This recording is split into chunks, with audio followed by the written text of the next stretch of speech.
Tina Alma is a gem of an artist in person. Her plethora of experiences, from A&Ring at a label to working on a cruise ship, has provided her with profound industry knowledge that has informed her decision to become a solo artist. Although she is still very early in her artist career, she's actually decades in her music industry profession. With a master's in marketing, she is also applying her knowledge of consumer behavior and promotion to reach the right listeners with her outstanding new music. I'm honored to help her in that journey. In our chat today, we unpack the steps she took to become a solo artist. I'm honored to help her in that journey. In our chat today, we unpack the steps she took to become a solo artist. With two singles recently released, in Presente and Gaslight, we present the making of these songs and the themes that underpin them.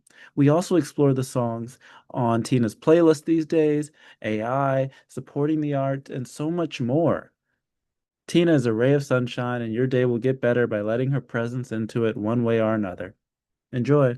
Hello, everyone. Welcome back to the If Ever You're Listening podcast. I'm your host, Stanley C., and today we have a very special guest, the dynamic, diverse background musician extraordinaire, who I'm very excited to talk about a lot of her songs today, Tina Halma. Thank you so much for coming to the podcast today. Excited to talk to you. Oh, I am stoked as well. Thank you so much for having me. Well, there's a good amount to talk about, not just in music per se, the songs, but also I think in your career. And I want to touch on that. A lot of the listeners to this podcast are early stage musicians and independent musicians. So I try to have guests that could speak to that experience as well as provide some wisdom and some perspective through your experience. So with that, I want to talk about you and your background. So talk to me about what was your relationship with music like growing up?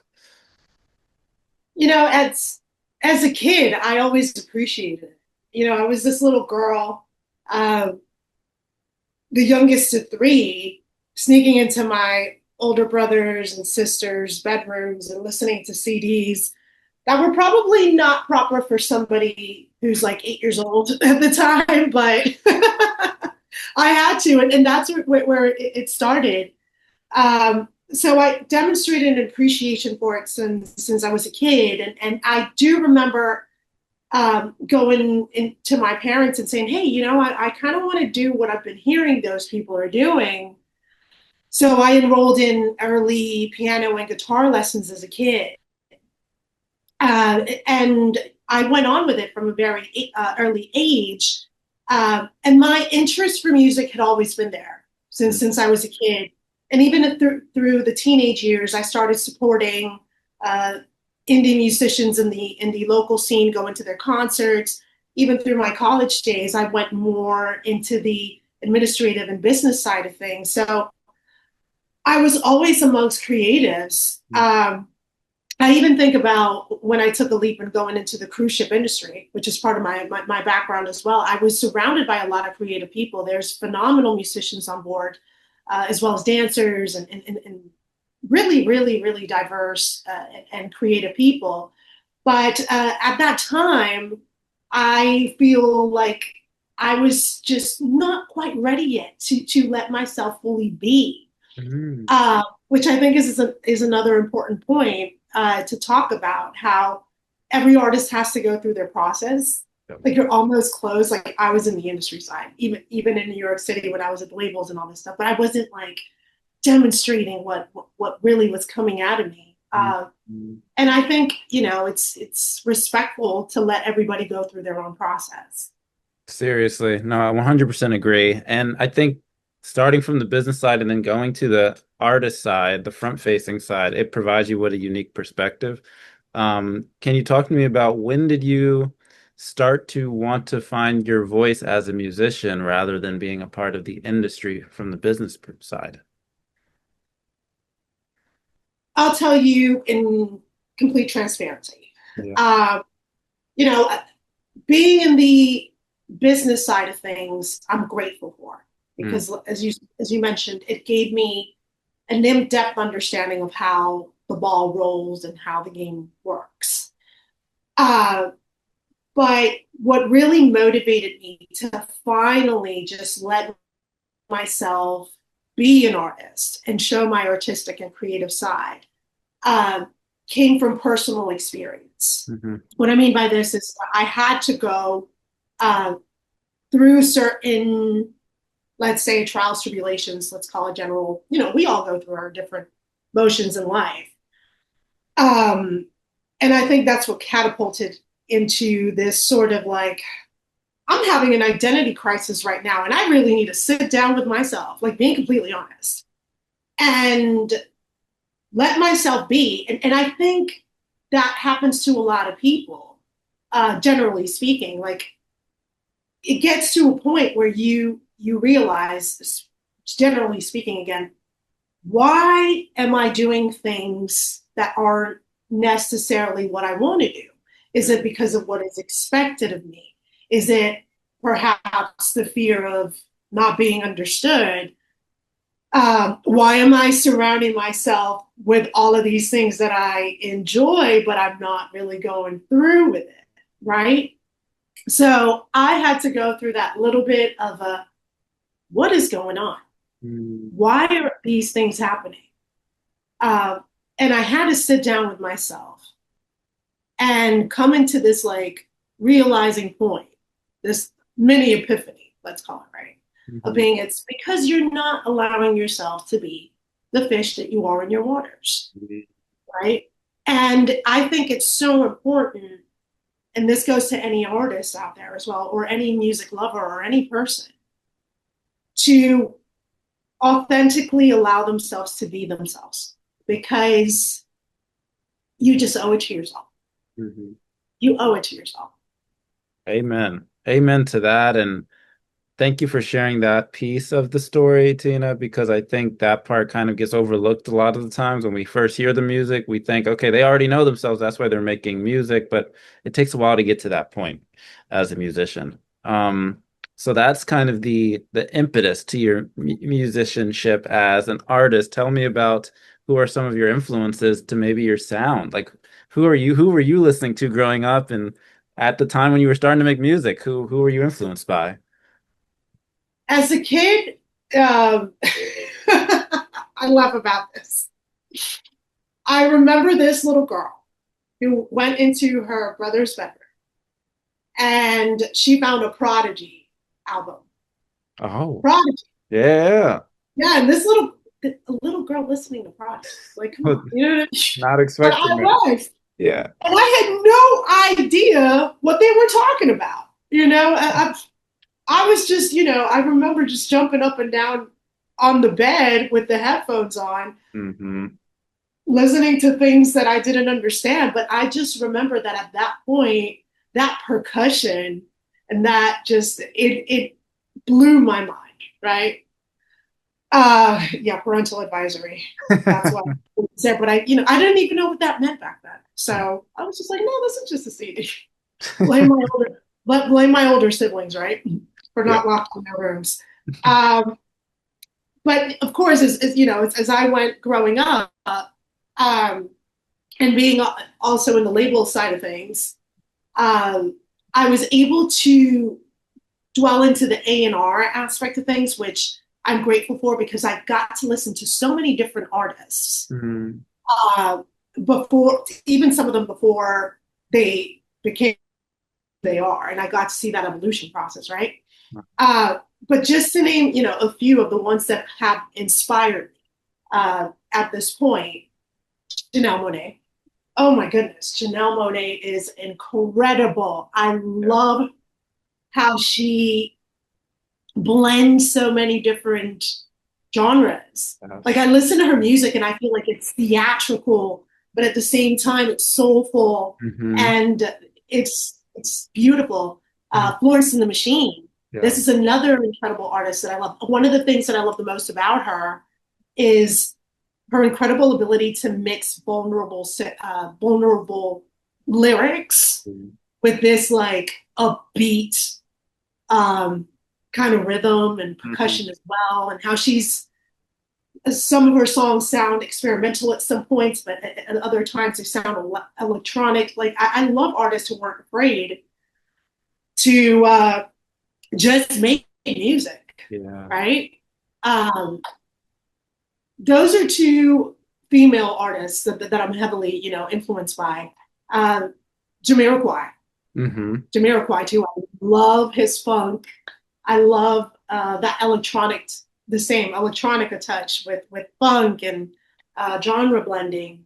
So I think I'm heavily influenced by artists who, what I can understand now from being in this process, I think it's the result of, and maybe I'm mirroring myself in them a little bit. So, right, I'm just putting everything out there. Yeah. Uh, I think it comes from listening to so many different types and styles of music that when it comes to the point when you're making it, it naturally comes out as this like blend of genres. Mm-hmm. Uh, Yeah.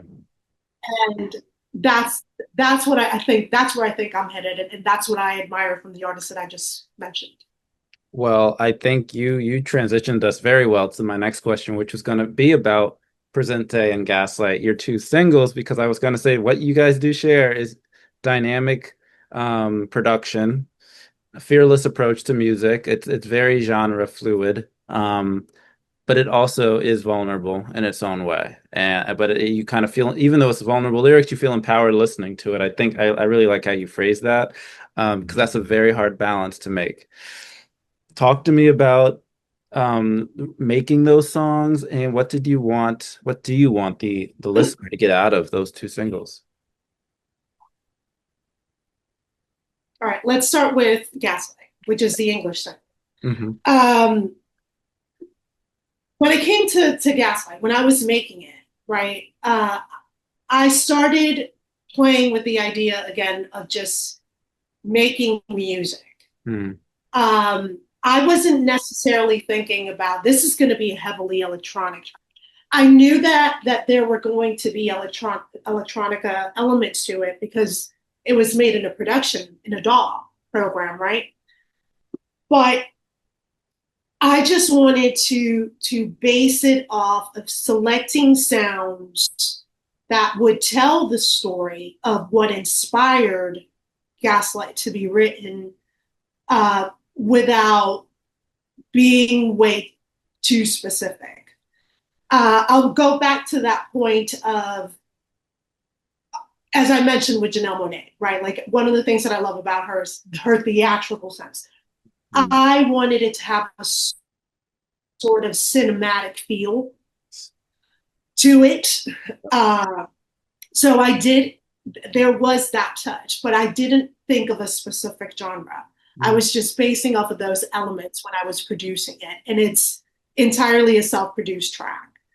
When it came to the lyrics, the same thing. I wanted to write lyrics that people could connect to and understand, where I could also tell my story, where I could turn something that was hard to go through, Hmm. but turn it into something that could be almost satirical and have this wit and satire to it, and play along with,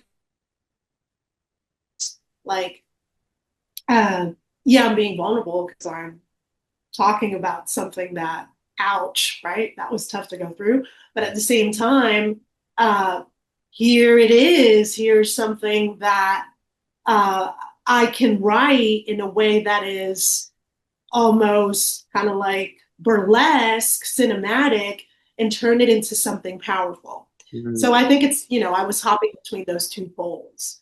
And what I want people to get out of Gaslight is awareness. Um, I want people to understand that it's okay to set boundaries, that it's important to be aware of what sort of relationships we're having with others, Mhm. um, because sometimes we don't realize what's happening, or maybe even if another person, whether it be in a work relationship or personal relationship or whatever, what is happening, because we truly care for them, because we've known them for so long, and maybe even the person doesn't realize the way that they're acting. But I think it's important, and it's a responsibility to each his own to know that setting boundaries is completely a form of self-respect. And and when you start to set those boundaries, you start to grow as a person. So I want to send that message of self-love as well, Mm, right? And to to say gaslighting is not cool. mm, yeah. Gaslighting is really not. So and to take it and perceive it as they can understand it, to adapt it to where they are in their lives. No, thank you so much, Tina, for sharing that. Because I feel like for that song specifically, and I want to ask about the music video as well, because I watched the music videos, which I think are a good compliment to them. You're speaking, your songwriting is strong enough where it's universal in its songwriting, but it can feel very personal to the listener. So it does straddle that line really effectively. Plus it has just a really good beat, and I love the drums on there, and it's also just like a good song. But talk to me about the video itself.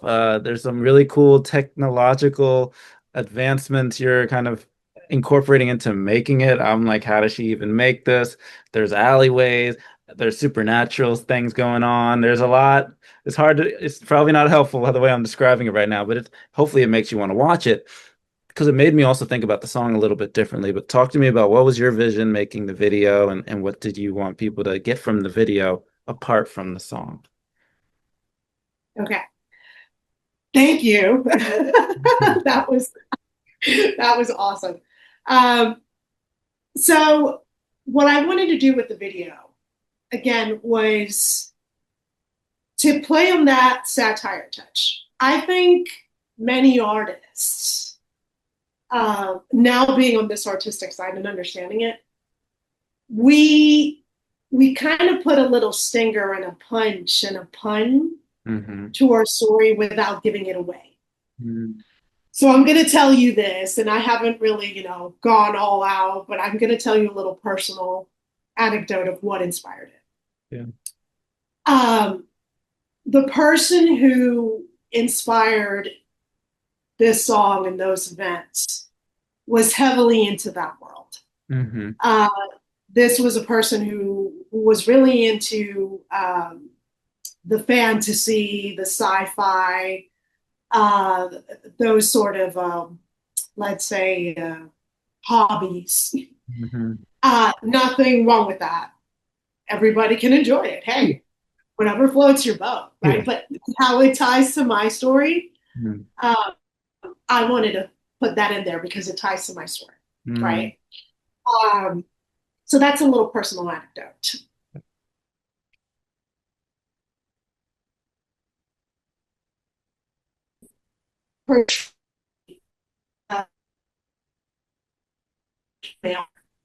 Um, and without being too literal, again, right? Because when we go into this, like, is it reality? What actually happened? Right? And playing with that same idea of gaslighting and what it is, right? Hmm. Because when you're being gaslit, you're almost being questioned, and you start to question yourself, as in like, what is real? Yep. What actually happened?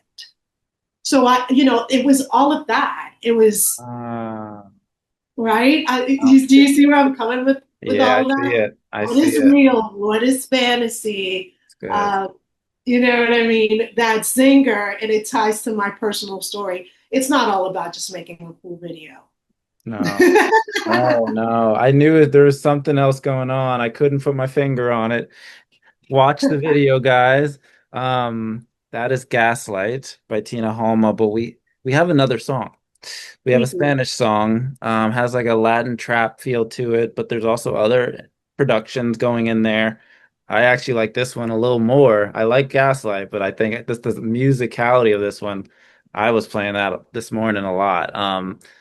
Talk to me about making that song and what do you want fans to get out of that? The message is different from what I understand. And there's also a really cool music video I want to talk about too with the airports and yeah, just do your thing. That's Thank you. Thank you. It's called the same thing. yeah. and it means present, literally in Spanish. Again, it ties into my background. I'm Latin American, so um, can't help it. Yeah, Spanglish, right? It ties into my story. So um, that song was a completely different approach. That song started as a piano composition, and it evolved from there. Um, I literally paired up with another artist who's a Colombian singer songwriter based here where I am currently in the Dominican Republic. And I almost didn't want to release it because it felt so personal. But as I was sharing, literally just sharing music with this person who I consider a mentor, right? Uh, he said, "You need to release this because you're going to help some people." And that's what music is about. So I just, I played it. As a matter of fact, I'm thinking of doing an unplugged version of it as well. Um, but it started as, yeah, it started as a piano piece. And then I started to collaborate with this other artist, and he stepped in to do the production. And I saw it evolve from something that sounded sad like and ballad like to Mhm. what you just mentioned, like trappy Latin pop, Yeah, right? sick. And exactly. And again, it goes and ties to that same idea of playing with different poles. So the lyrics are actually a little bit sad, Hmm. but what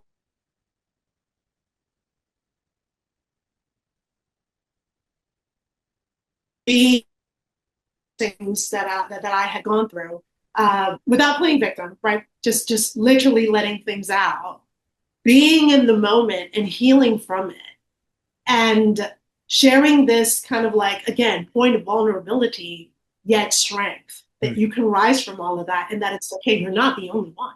I'm not specifically unique, right? Like that's just life, and we grow from it. So I wanted to play with the idea of turning something that could sound really sad into something more upbeat.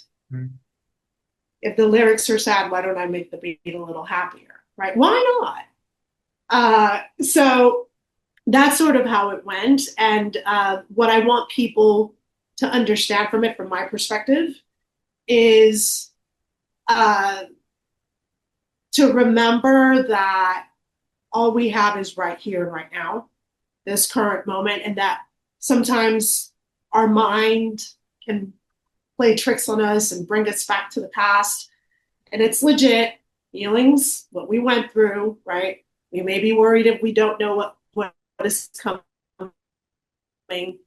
Uh, life be lifing, but we can move on. And it's all about what we're going to do right Amen. Amen to that. now. Hey, freaking man. Talk to me about the music video. You're flashing in between people.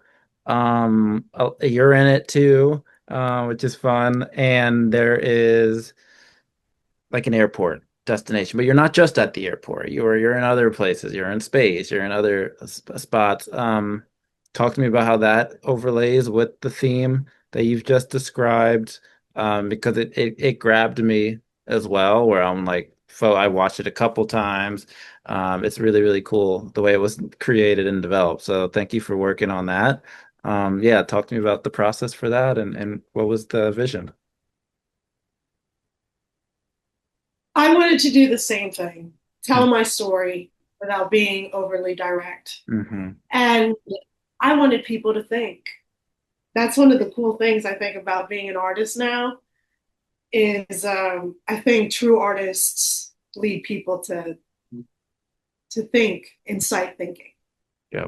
I think that's what true art does. So please think. but, right? But at the same time, I wanted to tell a little bit of my story. Um, One of the parts of the song is that I was in Spanish is and I'll translate it. I'm not exactly where both my feet are stepping, Mm. right?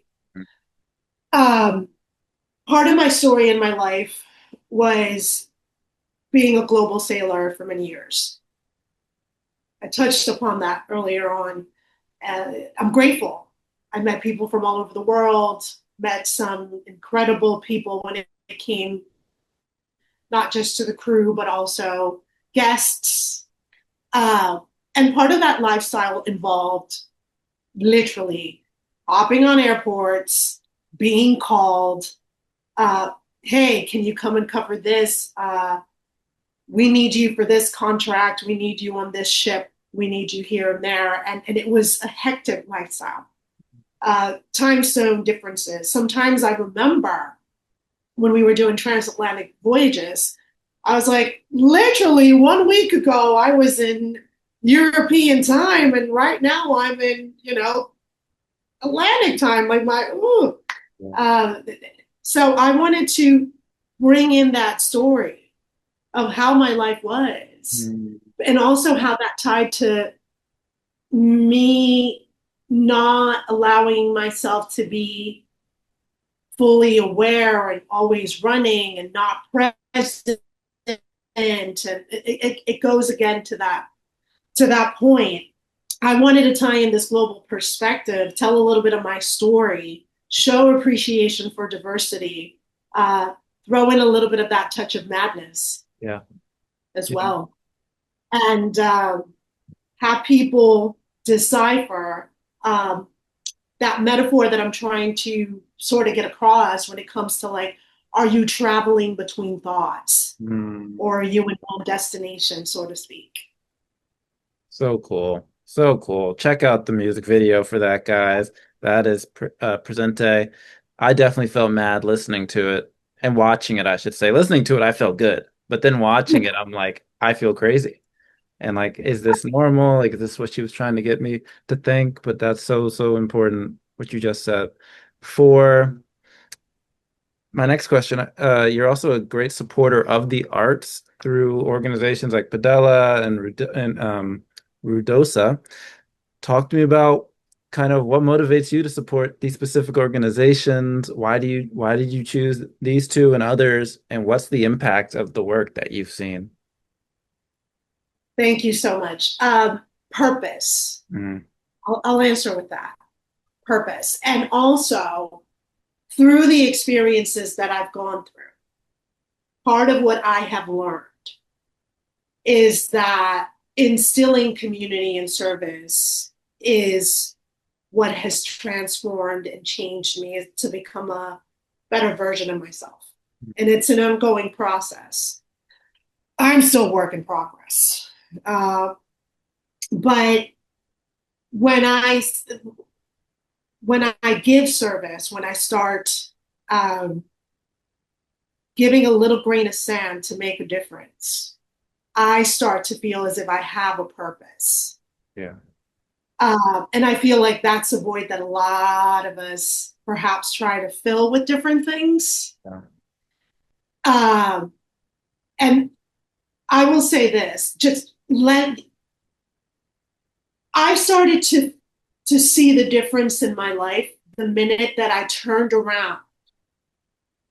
Again, turning negatives into positives because of certain experiences, without having to go into the gross details, right? But I will say this: different experiences that I had to go through were perhaps the definition of giving to the community is something that must be done. Like when you were asked in high school to do community service, and you're like, man, why do I got to do this, right? So to speak, turning that into like, no, hold on, look at what this is doing for you, Mm. but also what it's making as an impact in return, right? And it's again, it gives me this perspective on purpose, and it gives me fulfillment to see that just that little bit of support can make a difference, right? I'm also making amends to that little girl who I owe amends to. Uh, I went through other things in life when I deviated and left that piano, and I came back to it.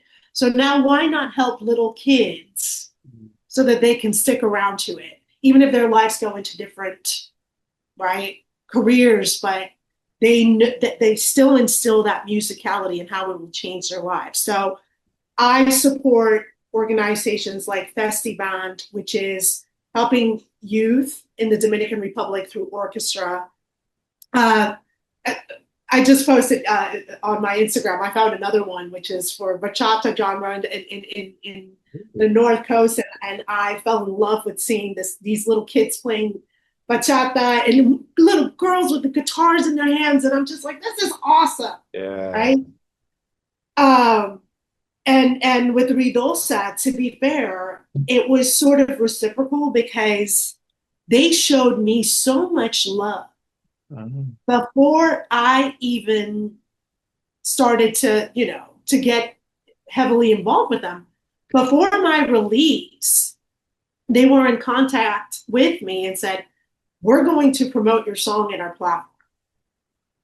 So they've been doing that. It's the same thing. It's that pay it forward effect. They supported me. I support them back. I'm hoping that I can do that for some youth in the future. mm, In return, I'm healing, right? yeah. And Padella the same. Padella, I have a dog. I have a dog, and he's the best, and he's been instrumental to me being with me in this introspection process that I'm going through at the minute. So it's again, it's that little grain of sand that's giving me purpose. Whether it's with Padela, whether it's with Ruidosa Festival, and now Academia de Bachata, who I literally found a couple of days ago and decided to support. Um, it's it's part of the whole. I'm a little grain of sand, and what can I do in this whole so that we can make this whole shebang work?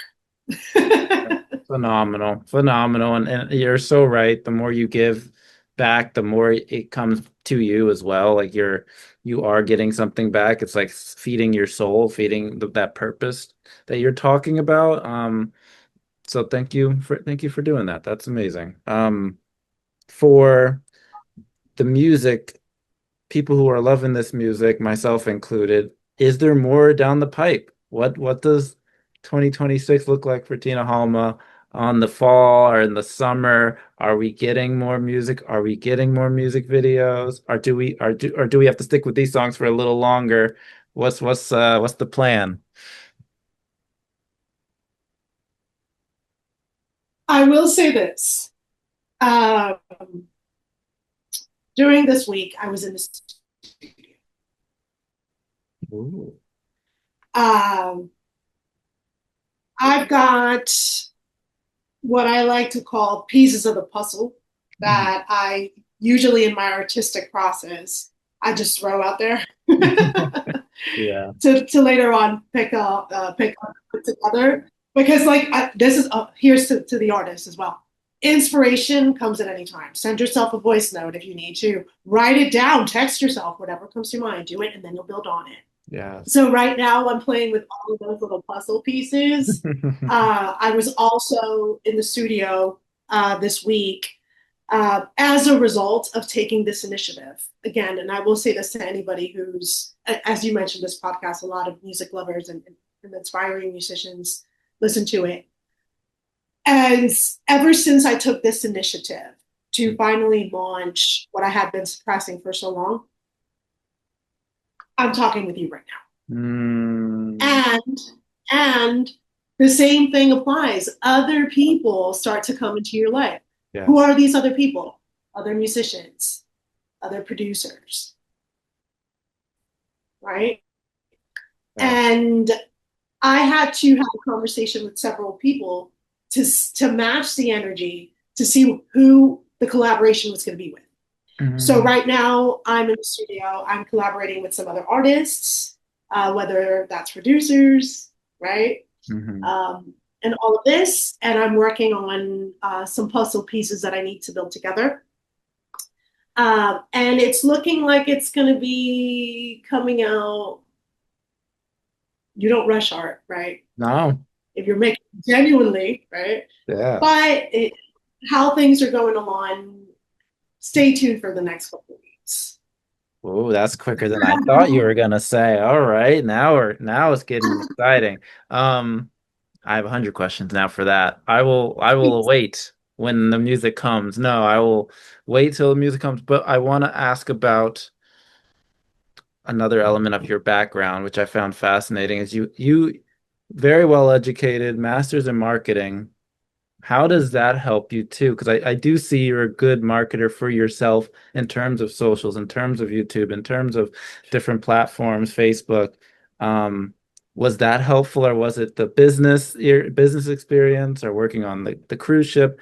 Where did your eye for marketing and promotion come from? Um, which that's why I'm excited about the new music, because I'm like, she's gonna push this very well, and I'm gonna reshare it. But where did your skill set come from? It's a mix of a little bit of everything that you said. Mm, So, but I will say this: the master's degree definitely put the little cherry on top. mm, Um,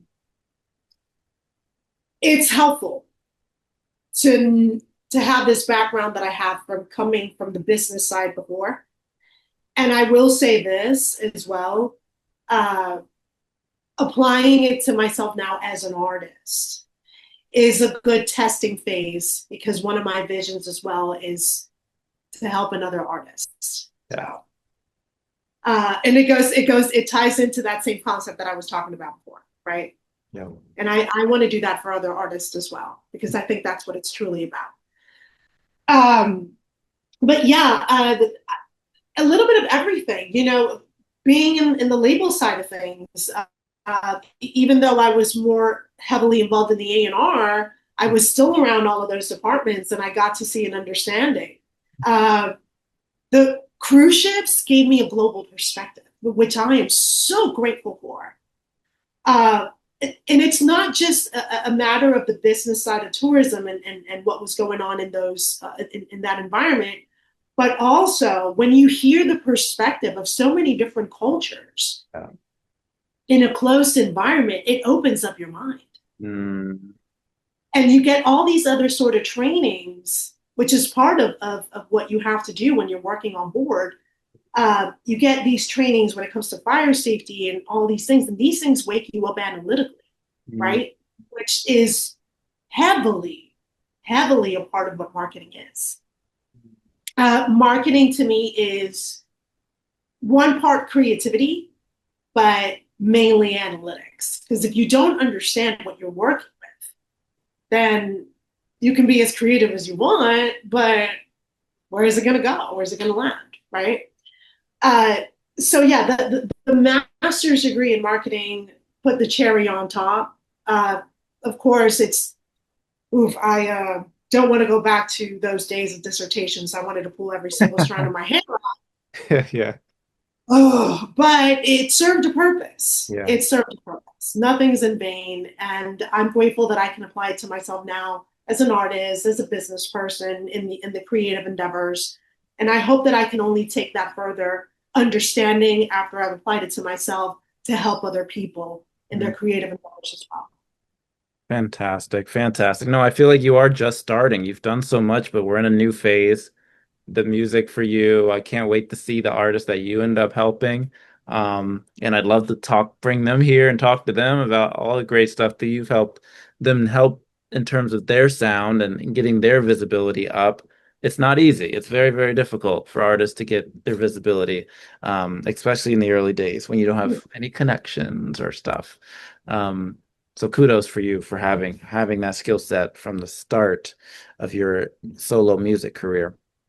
Those conclude my Tina specific questions, but we're on the If Ever You're Listening podcast. So we have now the If Ever You're Listening questions, which I ask all of our guests.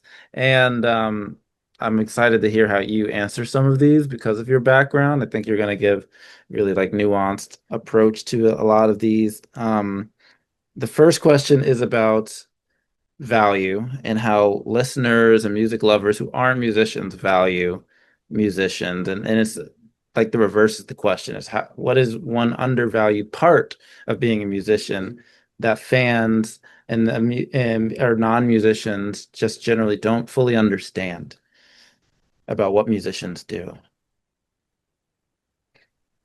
Whoa. I know it's loaded. There's What a a lot. good question. Yeah. Whoa, I love it. you know, um, I think that a lot of musicians are trying to express what's within them. Hmm. And I think that the hardest thing is perhaps people overlooking skill set Hmm. rather than what they're trying to transmit or why they're doing what they're doing. There's nothing wrong with being a virtuoso. Yes, of course, massive applause. But I think it's that fine line between uh, the musician and the artist. And I think you have to, you're both. Even a virtuoso is an artist as well. Yeah. And I think the hardest thing that people perhaps undervalue is how much pressure a musician puts on themselves to put themselves in front of all these people to get an applause, Yeah. to be appreciated for the practice, for the craft Hmm. of what they're doing. And to a musician, I think it's not just about playing music, but about speaking a language that not everybody understands.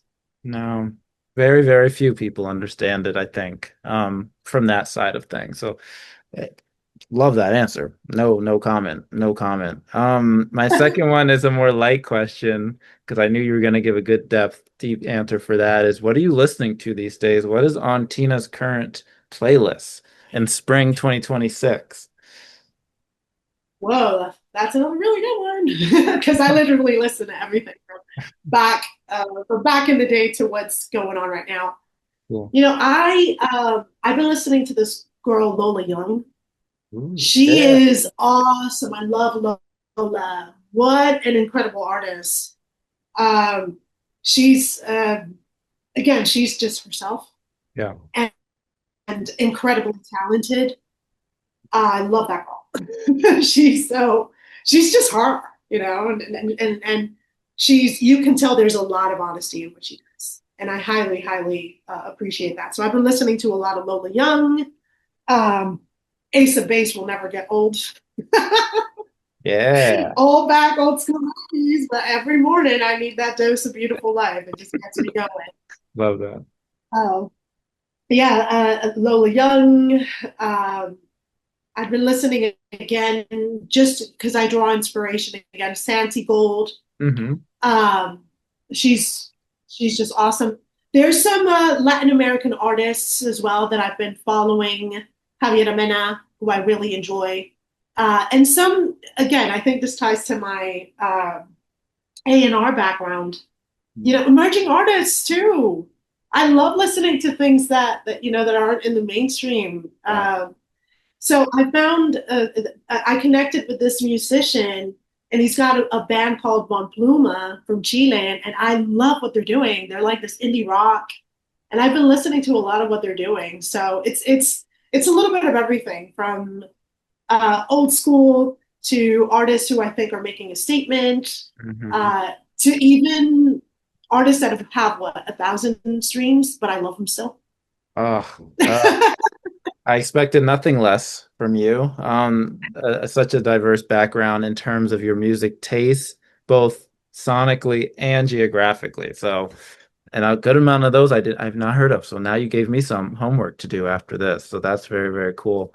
That's why I record these so I could selfishly also listen back and take the recommendation. Um, the next question is about AI. Um, and its role in the music industry, music AI, music creation more generally. Um, it's a one-part question, but there's like three sub-questions within it, but it's one sentence. It's, do you see it as a collaborator? Do you see it as a tool? Or do you see it as competition? Or a mixture of all three? What's your take? I see it as a tool. Um, I will say this. It's all about balance, right? I don't judge anybody. Hmm. Do whatever makes you happy. Do whatever works for you, Yeah. right? Personally speaking, because music to me is something that is giving me a sense of purpose, just like it is for service, right? And it gives back to me to create. AI to me personally, when it comes to making music, um, I try not to lean towards that because, not, again, not that I'm against it. It's just there's something about creating to me that just gives me this natural high. Let's Yeah. call it that, right? And I don't want to lose that natural high that creating something and messing it up and having to do it all over again gives me, like being completely Mhm. transparent. Yeah. However, yeah, I've heard of a lot of artists and know some producers who use AI as a guiding tool. So they'll come up with, let's say, a base. And I've seen this, and they'll go perhaps to something like Suno with the base that they created and typed in, wherever the flow is going, taken it from there, and then drawn inspiration from what was given back, and then made it their own, right?